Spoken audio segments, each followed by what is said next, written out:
दोस्तों, रात के अंधकार भरे आसमान में जो कुछ भी आप देख सकते हैं वो हमारे इस विशाल ब्रह्मांड का मात्र एक छोटा सा ही हिस्सा होता है।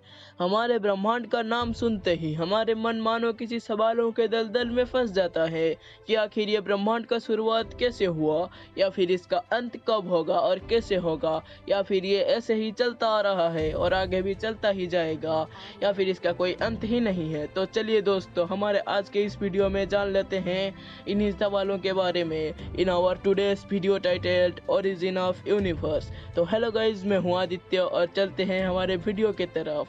यार, हम 21वीं शताब्दी का मात्र एक साधारण सा इंसान है और हमारे पास इसका कोई ठोस प्रमाण नहीं है कि हम ब्रह्मांड का शुरुआत कैसे हो रहा है, और हमने तो 0.0000001% भी ब्रह्मांड को एक्सप्लोर नहीं किया है, तो हम इसके बारे में कुछ नहीं कह सकते हैं।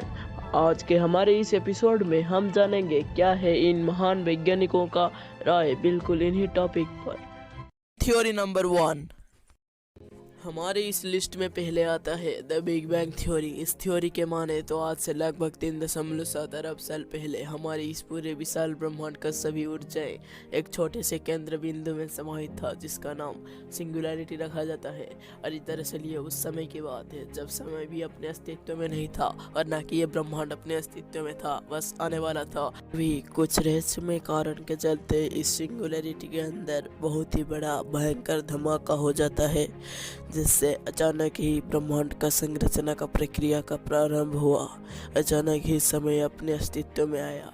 इस सिंगुलैरिटी के अंदर मौजूद सभी ऊर्जा एक दूसरे से अलग और दूर जाने लगे, और वैज्ञानिकों का माने तो आज भी ये प्रक्रिया अनंत ब्रह्मांड में हो रहा है, यानी कि हमारी इस विशाल ब्रह्मांड फैल रहा है। Number 2, steady state theory. इस थ्योरी को पहली बार सर जेम्स जीन्स के द्वारा 1920 में प्रपोज किया गया था, पर इस थ्योरी को मेजर बूस्ट तब मिली जब sir Hermann Bondi, sir Fred Hoyle और थॉमस गोल्ड के द्वारा सन 1948 में इस थ्योरी को रिक्रिएट किया गया।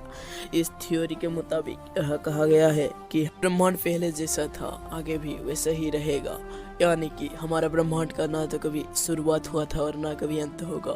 पर एक सेकंड रुकना मेरे दोस्त, हमने तो अभी अभी ये जाना कि इस विशाल ब्रह्मांड तो इसके आधार पर यह कहना बिल्कुल भी गलत नहीं होगा कि हमारा ब्रह्मांड कभी एक अनंत छोटा सा सिंगुलैरिटी से फैलना शुरू किया हो। पर स्टेडी स्टेट थ्योरी हमें इसके खिलाफ कहता है कि हमारा ब्रह्मांड भले ही फैल रहा हो, परंतु इसी आधार में नया मैटर का संरचना होता रहता है, जिसे ब्रह्मांड का डेंसिटी स्टेबल रहता है। के बाद 1990s में हमें इस थ्योरी में कई सारे बदलाव दिखने नजर आए, परंतु जैसे जैसे हमने ब्रह्मांड को और भी गहराई से जानना शुरू किया, वैसे वैसे हमें इस स्टेडी स्टेट थ्योरी गलत साबित होने दिखी। और दूसरी बात यह है कि स्टेडी स्टेट थ्योरी हमें ज़्यादा एक्सपेरिमेंटल प्रूफ्स नहीं, जैसे कि जिसके कारण हमें इस थ्योरी में ज़्यादा सच्चाई नज़र नहीं आई। और आज बस कुछ लोगों को छोड़ के इस थ्योरी में कोई भी विश्वास नहीं रखता है, और आज बहुत ऐसे लोग हैं जो इस थ्योरी को थ्योरी नहीं बल्कि हाइपोथेसिस मानते हैं। Theory number 3, pulsating theory. कहा जाता है कि इस थ्योरी को 1879 से ही जन्म ले ली थी, परंतु इसे आगे विकसित करने का क्रेडिट आर्थर एडिंगटन को दिया जाता है।